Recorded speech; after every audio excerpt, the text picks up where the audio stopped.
నలుగురి మీకు సాయిబాబుకి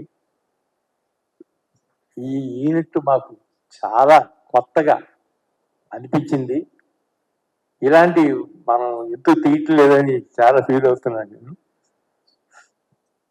తప్పకుండా ఈ విజయ పరంపర మీరు ఇలాగే కొనసాగిస్తారని ఆశిస్తున్నాను. Thank you. Thank you so much. And next of course 50 సంవత్సరాల జర్నీ అది, లెగసీ అది. సో అమేజింగ్ గా మనందరం ఎప్పటికీ గుర్తుండిపోయే చరిత్ర అది. అన్ని హిట్లు, సూపర్ హిట్లు అందించడం జరిగింది. ఇందాకే ప్రశాంత్ గారు మాట్లాడుతూ ఏమంటే ఏజ్ అనేది కాదు, ఎప్పుడు కొత్త ఆలోచనతో ఉంటారు వీరిద్దరు అని చెప్పారు. ఆయన ఇప్పటికీ పికిల్ బాల్ ఆడుతూ ఉంటారు. రాఘవేంద్రరావు గారు ఏం చేస్తున్నారంటే స్విమ్మింగ్ చేస్తున్నారని చెప్తూ ఉంటారు. రాఘవేంద్రరావు గారు ఏం చేస్తున్నారంటే పియానో నేర్చుకుంటున్నారని చెప్తున్నారు. So always young thoughts, so amazing ఎనర్జీతో ఆయన ఉంటూనే ఉంటారు. అండ్ నా థ్యాంక్ యూ చెప్పేసుకుంటూ ఓవర్ టు యూ రాఘవేంద్రరావు గారు. అందరికీ నమస్కారం. మీడియా వాళ్ళకు కూడా నమస్కారం. అసలు నేను ఎందుకు ఇక్కడ ఉన్నాను నాకు అర్థం కాలేదు. సాయిబాబా పిలిచాడు, హేమంత్ పిలిచాడు, ఈటీవీ వాళ్ళు పిలిచారు. నన్ను ఎందుకు పిలుస్తున్నారో నాకు అర్థం కాదు. తర్వాత మాట్లాడడానికి ఏదో ఒకటి ఉండాలి కదా అని ఆలోచిస్తే నేను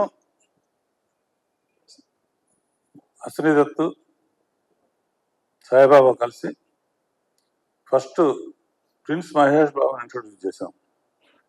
దానికి సాయిబాబానే ఎగ్జిక్యూటివ్ ప్రొడ్యూసర్గా ఉన్నారు. తర్వాత స్టూడెంట్ నెంబర్ 1 చేసాం, దానికి సాయిబాబానే.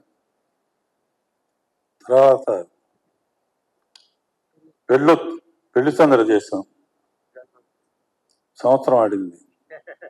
తర్వాత అల్లు అర్జున్ ఇంట్రొడ్యూస్ చేసాం, గంగోత్రి. తర్వాత మేమిద్దరం కలిసి రీసెంట్ పెళ్లి సందడి చేసాం. సో ఎంత కనెక్షన్స్, ఇన్ని సక్సెస్ఫుల్ సినిమాలు తీసి ఇప్పుడు నేను చెప్పిన పేర్లన్నీ పెద్ద హిట్లు. ఆ హిట్లలో భాగం సాయిబాబా కూడా ఉంది అండ్ ఈటీవీకి ఉంది. సో ఇన్ని సక్సెస్ఫుల్ సినిమాల ఎక్స్పీరియన్స్ అంతా కలబోసి కానిస్టేబుల్ కనకం అని చెప్పేసి ఒక లేడీ ఓరియంటెడ్ ఫిలిం చేయటం. అందులో వర్షాపురం అంటే అమ్మాయి పిక్చర్లు చూశాను, చాలా మంచి ఆర్టిస్టు. దీనికి రెండో లింక్ ఏంటంటే ఈటీవీ అనేది రామోజీరావు తర్వాత బాపిరెడ్డి గారు వీళ్ళందరూ సహకారంతో ఫస్ట్ డైరెక్షన్ తప్ప నాకు ఏమీ తెలియదు, డ్రైవింగ్ అంతే. డైరెక్షన్ లేకపోతే ఏమైపోతాను, కొత్త వాళ్ళు వస్తారు, మనం పక్కగా జరగాలి అనుకునే టైంలో అప్పుడు ఆలోచన వచ్చింది, సీరియల్స్ కూడా సినిమాలాగానే ఉంటాయి కదా, సో సీరియల్స్ పెట్టుకుంటే మరి చాలా బాగుంటుందని రామోజీరావుకి బాపిరెడ్డి గారు చెప్తే తప్పకుండా మీరు చేయండి అని ఫస్ట్ శాంతినివాసం అనే సీరియల్తో 30 ఏళ్ల క్రితం మా జర్నీ ఈటీవీతో జరిగింది. ఆ శాంతినివాసానికి రాజమౌళి డైరెక్టర్ సెట్ మీదకి ఫస్ట్ టైం చేస్తున్నాడు కదా, పెద్ద కాంబినేషన్ ఉంటే కంగారు పడతాడు అని వెళ్ళి చెబితే రష్ వస్తే నేను చెప్పిన దానికన్నా బాగా తీసేవాడు. అందుకనే వాళ్ళ ఇండియాస్ నెంబర్ 1 అయ్యాడు. దానికి మా హేమంత్ ఎడిటింగ్ కూడా చేశాడు. అప్పటి నుంచి మా జర్నీ ఉంది. అండ్ మెయిన్గా కానిస్టేబుల్ కనకం తీస్తున్నప్పుడు సాయిబాబా ఎప్పటికప్పుడు టచ్లో ఉండి ఆ డైరెక్టర్ చాలా బాగా ఇస్తానంటే ఎప్పుడైనా మిమ్మల్ని కల్పిస్తానన్నాడు. డెఫినెట్గా ఇప్పుడు వచ్చే కొత్త తరం వాళ్ళందరూ చాలా అద్భుతంగా తీస్తున్నారు, మాకన్నా బాగా తీస్తున్నారు. అంటే కేవలం మేము డ్రామా నమ్ముకునేవాళ్ళం, ఇప్పుడు డిఫరెంట్ టైప్ ఆఫ్ అప్రోచ్ల్లో బాగా తీస్తున్నారు. తీసిన డైరెక్టర్కి అండ్ ప్రశాంత్ అండ్ శ్రీరామ్, హేమంత్, విష్ణు, మిగతా అందరికీ, అట్లా సురేష్ బొబ్బులి, నాకు ఒక పిక్చర్ చేసే గుర్తుందా నీకు? సర్కారు నౌకరని అద్భుతమైన పిక్చర్ తీసాం, డబ్బులు రాలేదు, పర్వాలేదు, మంచి పేరు వచ్చింది. దానికి రికార్డింగ్ బ్యాక్గ్రౌండ్ స్కోర్ చేశాడు. తప్పకుండా ఈ మధ్య నీ పాటలన్నీ పెద్ద హిట్ అవుతున్నాయి. All the best. అవకాశం ఉన్నప్పుడు నాకు మళ్ళీ సాయికృష్ణ నితిన్ అవకాశం ఇస్తే మళ్ళీ నీతోనే చేస్తాను. సాయికృష్ణ నితిన్ ఈ మధ్య జాయిన్ అయినా కూడా చాలా లక్కీ హ్యాండ్స్ ఇద్దరి. ఎందుకంటే వీళ్ళ కాంబినేషన్లో అన్నీ చూస్తూ ఉంటాను నేను. అన్ని పిక్చర్లు వీళ్ళు వచ్చిన తర్వాత ఈటీవీలో సినిమా తీసినవి అన్నీ హిట్లు అవటం, అది వీళ్ళ సెలక్షన్, వీళ్ళిద్దరు సెలక్షన్ కారణం. And all the best. నాకు కూడా ఒక అవకాశం ఇస్తామని ఆశిస్తున్నాను. తర్వాత Varsha, and I been watching your movies. 2-3 సార్లు ఏమైనా పెట్టుకోవడానికి ట్రై చేస్తే కాల్ షీట్లు లేవని చెప్పి, ఇక నుంచి ఎవరు అడిగినా కూడా కాల్ షీట్లు ఉండవు.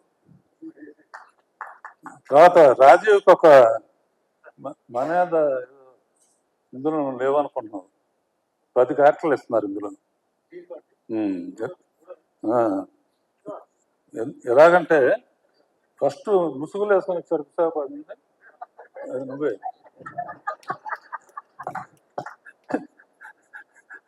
తర్వాత అవుతున్నది సస్పెన్స్ తెల్లరు కదా.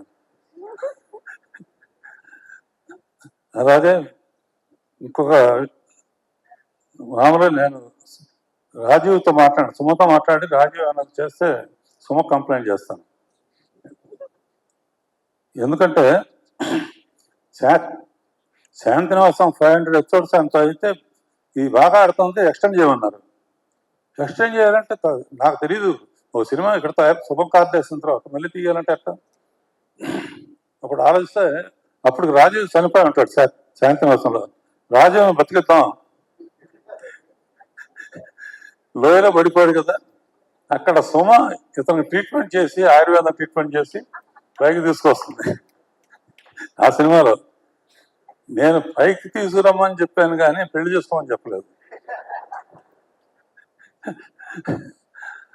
అందులో పర్టికులర్గా ఓ సాంగ్, వేరే దాంట్లో సాంగ్ చేసాం రాజీవ్ను సుమ. అబ్బోజనం అబ్బబ్బోజనం, ఇలా పెరిగిపోతే ఎలా భోజనం, ఇలా పాండవులేమో 5, కౌరవులు 1000 మంది. ఆ పాట చేసినప్పుడు ఇద్దరు అనుకున్నారు, ఆ నెక్స్ట్ అనౌన్స్మెంట్ మ్యారేజ్. ఇలా లక్కీగా వీళ్ళు నెక్స్ట్ తరం వాళ్ళు కనుక, లేకపోతే డేంజర్ ఈ అమ్మాయి కూడా వచ్చేది. ఎవరితో యాక్ట్ చేస్తారంటే పెళ్లి ఒకళ్ళనే చేసుకోవాలి, అది గుర్తు. అండ్ పర్టికులర్గా ఈటీవీ విన్నప్పుడు చేస్తున్న ప్రాజెక్ట్స్ అన్ని కూడా నేను ఖాళీగా ఉండకూడదని కథాసభలో దగ్గర ఇప్పటికీ 10 తీశాను, అంటే 5 సినిమాల కింద లెక్క, 6 గంటల లెక్క. అండ్ వాళ్ళ ఎంకరేజ్మెంట్ కానీ, నేను రిటైర్ అవ్వలేదు, ఇంకా చేస్తాను అన్న నమ్మకం, కాన్ఫిడెన్స్ నాకు వచ్చింది. And I'm very happy, thankful to ETV. బంగారు కోడిపట్టు ఇక్కడ ఉంది, డిస్కో శాంతి సిస్టర్ అని ఇప్పుడే తెలిసింది నాకు.